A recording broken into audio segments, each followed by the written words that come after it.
Hey guys, in this video, I'm gonna show you how you can change camera angle in game in College Football 27. It's pretty easy.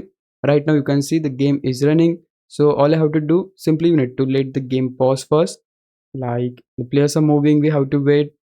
And once the game is paused, you get screen like this. You just need to simply press the option button on your controller and then go to options here, go to settings.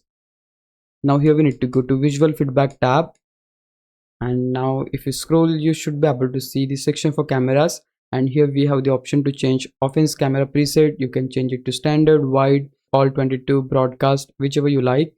And then you can also change the defense camera preset to whichever you like as well. Then you can also go for this option, modular camera settings. This will allow you to create custom set of camera angles based on gameplay events. So if you want to change it, you can do that from here. But yeah, that's it. Now if I just back out from here, you'll see that the camera angle is changed, and that's exactly how you'll able to change camera angle in game in College Football 27. Hope this video helped you out. If it did, please leave a like and subscribe my channel. Thanks for watching.